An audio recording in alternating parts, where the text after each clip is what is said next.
John F. Kennedy once said, "The price of freedom will always be high."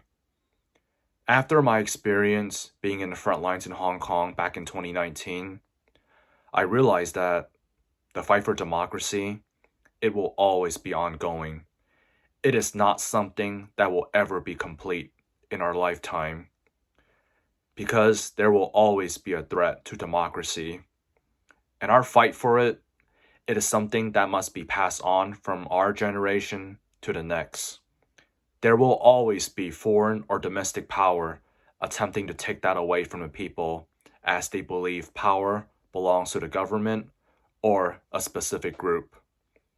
And then I realized, through history, there have been battles and even wars with one side attempting to take that away and the other side fighting to preserve it. And countless have lost their lives to fight for freedom, such as the American Revolution, the Civil War, the Korean War, the Vietnam War, and all the other wars that might happen in the future. And then, when democracy became a threat in Hong Kong, it was up to us as Hong Kongers to step out, to fight for our freedom, our home, and our future. After my experience, I realized the universal truth about freedom is, as John F. Kennedy once said, "The price of freedom will always be high." And I find that to be very true, because freedom has always been threatened by our enemies, as they do not wish to grant democracy to the people, such as freedom of speech and universal suffrage. Therefore, in order to defend our freedom,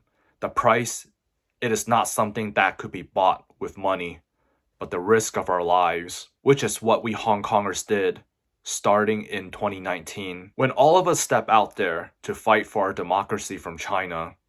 Compared with soldiers in wars, we only had sticks and umbrellas as weapons, while the other side, they had lethal weapons. We are definitely risking our lives, but this is the price we have to pay for freedom. Of course, world peace is very important, and it is something that needs to be maintained. Like General Sherman of the Union Army during the American Civil War said, "War is hell." War should be avoided, no doubt. For the longest time, they always used the strategy of peace talks in order to improve relations with the enemy, in order to avoid any possible war. However, there will always be a time where a strategy would not work, well, in some areas. And peace talks with the Chinese regime is definitely one of them. All these peace and talk about improving relations have done more harm than good. It has made the Chinese government grow stronger globally. I mean, there are Americans, and I mean ones who are not of Chinese descent, are putting their kids in Chinese school. Why?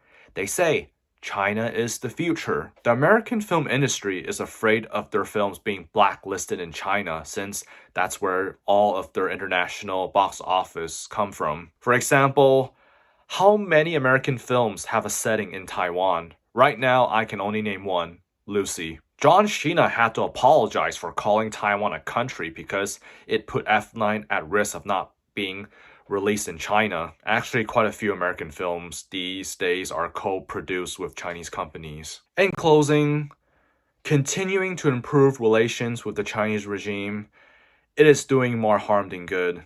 It's not going to bring peace, but fear. This isn't freedom. This is fear. But one might say, going against the Chinese regime will not bring us peace either. Well, I'll leave Magneto to answer this one. Peace was never an option.